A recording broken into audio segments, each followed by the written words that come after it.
Let's move out to the NFC West. Yeah. Seahawks, they knock off San Francisco 28-21 in a game that you watch. It was a different kind of a choppy kind of game. You look at the stats. San Francisco won every category except turnovers. Yeah. And they didn't have Russell Wilson. Well, exactly. And that was the difference.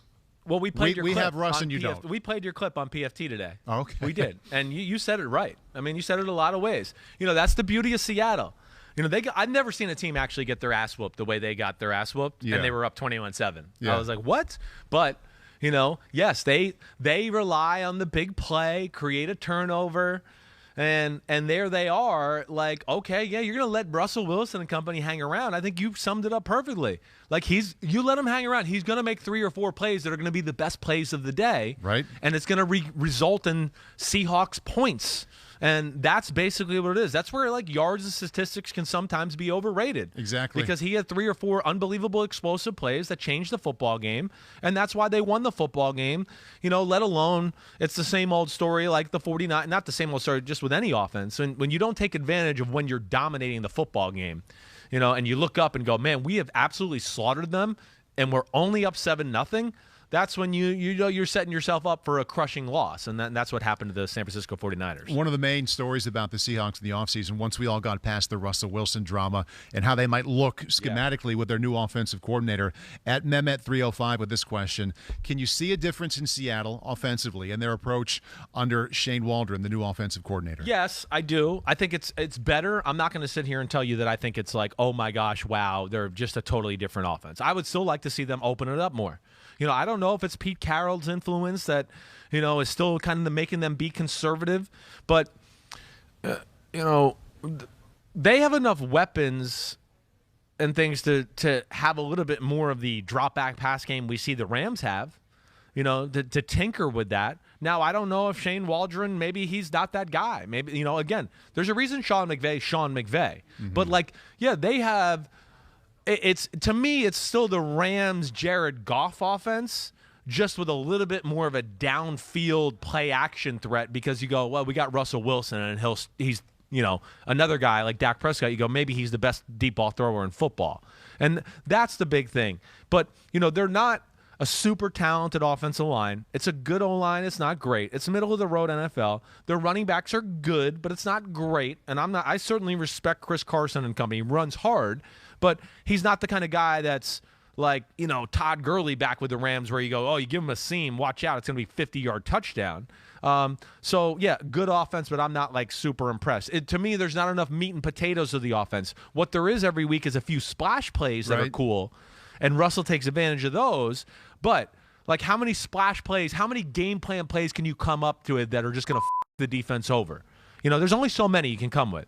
And they find a way to get 3 or 4 every week. But, okay, when they run out, it's like, all right, so what's the rest of the offense? Yeah. Because you don't run the ball consistently good enough to just go, oh, you'll run the ball and keep the bootleg play-action pass going all game long here. Yeah, it's not an easy 2-2 for Seattle. It's a lot on not. Russell Wilson. Ooh. He probably feels like he's played 15 games instead of 4 at this point. All right, San Francisco also gave us a lot to talk about offensively. Yep. Jimmy G goes out. Trey Lance comes in. AAD M27 says, hey, Chris and Paul, love the pod. How was Deebo Samuel so wide open? We're going to take a peek at it. I feel like every week we have a few plays where someone is so open on Sunday. I can't wait to get here on Wednesday and see exactly how it happened. Yeah, well, Shanahan's a master, all right? And, one of my things, of course we know the 49ers can run the football. I wish this one thing. I wish the 49ers would throw the ball outside the numbers more. Does every throw have to be down the middle into a crowd of people? It really stands out. Is that because Kyle loves it or because Jimmy can't get it out I think it's probably a little bit of both, but I think it's more because Kyle loves it. That would be my assessment. I mean, when Jimmy G's really rolling, it looks pretty. He does it very well. No doubt. He can get it out of his hand quick and make the right decision. But to me, when you're living over the middle all game long, you're going to live dangerously. And that's what kind of happened to them. It's 7-0. Yeah. He's got some people open, and all of a sudden he tries to force a ball down the middle to Kittle, and Quandre Diggs is going, wait, I've watched film all week. You guys love to throw over the middle. I'm waiting to jump something like this. Right. And that's dangerous. And my 2 cents to Kyle would be like, hey, if Trey Lance has to play this week, make life a little easier on him.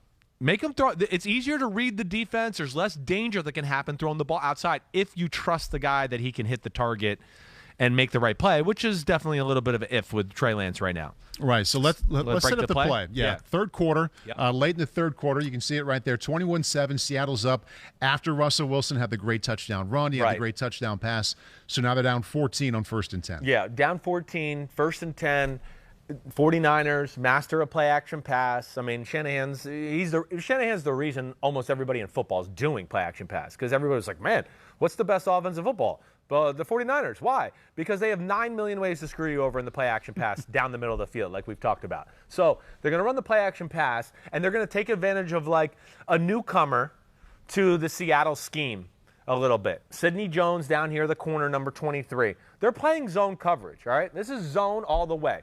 You got Jamal Adams over Deebo Samuel, right? The other corner up top, number 2, he's up there. You know it's zone right from the alignment. There we go. So, bam.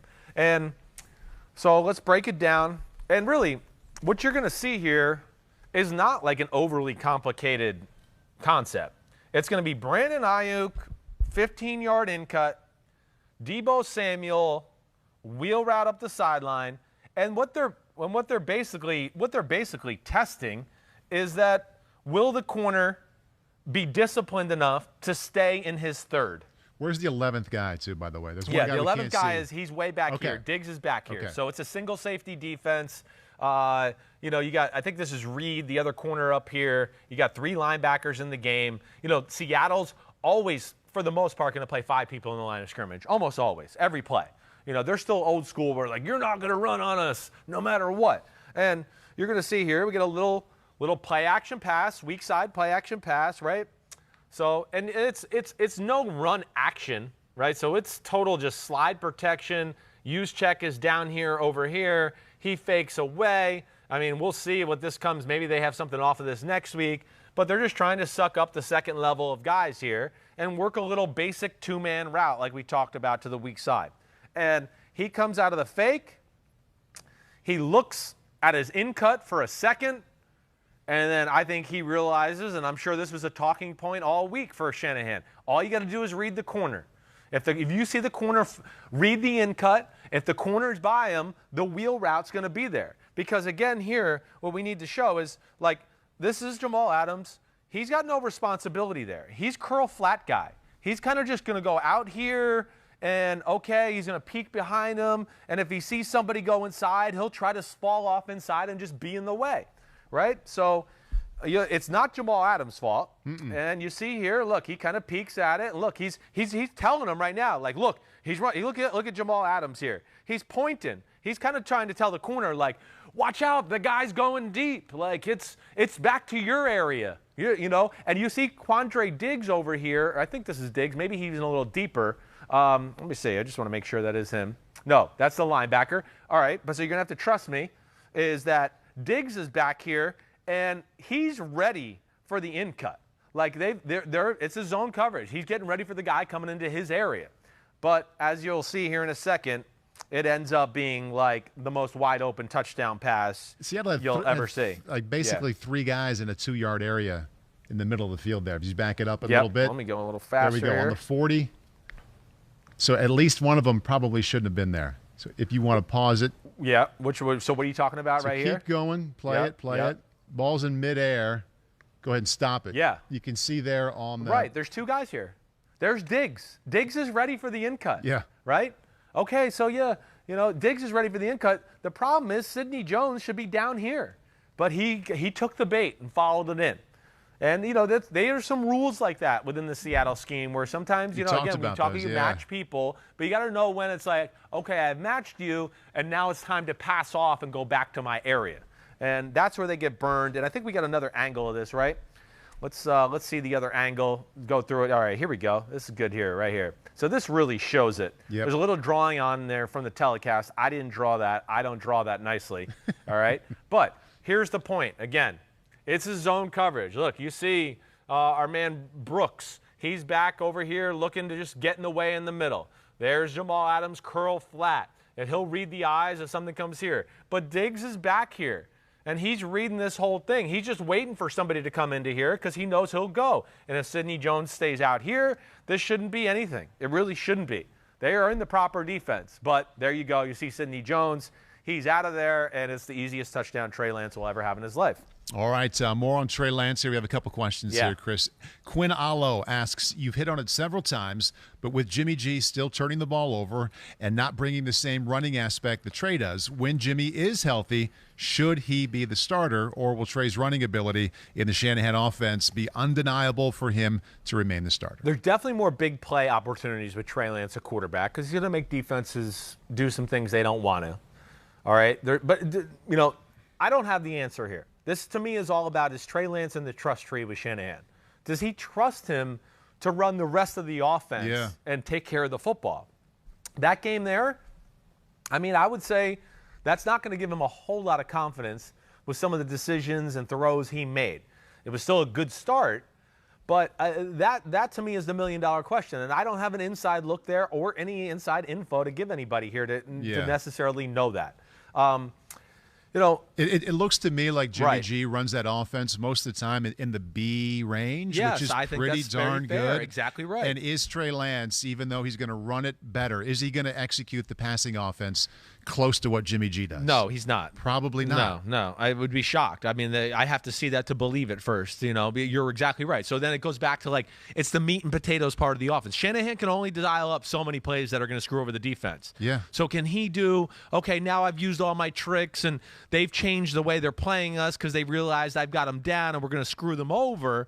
So now can we get back to our offense and execute it the right way?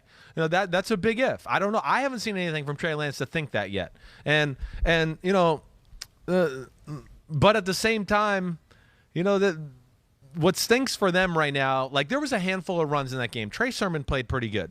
19 runs for 89 yards.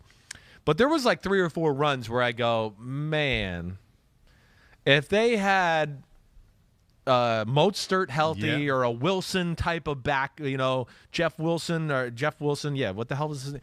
Or even or even maybe an Eli Mitchell, but not to their capacity to where I go, man, a few of the runs he game planned in this game, they would have been 60-yard touchdowns. Yeah. But instead they were 15-yard gains. So he's really missing that home run hitter at the running back position. That kills him. But we'll see. And they also had more turnovers and more penalties. Yes. Both of them. They can't create turnovers right now, the 49ers on defense, as awesome as they are. They are, but that's one thing people are looking at. They're going, of course, when you play 49ers, everybody goes, this defense is awesome. They didn't create a single one. No, they've had issues creating turnovers all year so far, other than that first game against Detroit. So that's been an issue for them. That's kind of lets them down a little bit. It's going to be interesting to see where it goes, though, because, Trey Lance is a space thrower. He's out of all the rookie quarterbacks, nobody needs more room in the pocket. Nobody has a more long, deliberate motion than Trey Lance. Nobody. And if anybody go back and watch the game, look how many times the Seahawks get hands on the ball around the line of scrimmage, because it's like he's pitching from the pitcher mound with the windup. His right arm touches the ground sometimes. He lets it go so long. It's like you can literally, if you're a linebacker or defensive line, you got eyes in the back of you going, okay, here comes the windup and the pitch. There it is. Right. Yeah. It's literally like that. And that's what concerns me about him. And I got to see more before I can really, tell exactly what he is. Got incredible arm strength. Yeah. But it's just he can miss the broad side of the barn sometimes. The West divisions have been very good. NFC West, AFC West, the only ones where no team has a losing record. So let's take one peek at what's coming up this next week. Niners at the Cardinals. Ooh. Nobody's slowing down Kyler yet. No. Cardinals just handled a high-powered Rams offense. How do you think Lance and Shanny attack them? Yeah, I know there's still a chance, right? They're saying Garoppolo could play. We don't know. Vance Joseph showed a propensity last year, like that word, to understand how to defend the Shanahan run game a little bit, and all the pre-snaps motions and movements, just in understanding, okay, if they got this guy going this way and now they shift the tight end, we got to move the defense over, and he understood how to get everybody in the right gap so Shanahan couldn't f*** him over with some Shanahan run special. And then I think when you add in, again, they're a team that I would be shocked. They seem like they're built to stop a running quarterback. With the freaks they got at the second level and the athletes they got in the front seven, I just would be shocked if, if Trey Lance does play, that the quarterback run game just goes crazy. I would be shocked. I really would. The defensive side of the ball, that's going to be an interesting matchup. It is, because of the Cardinals compromise you with the weapons outside, and their O-line is better than any year in a while.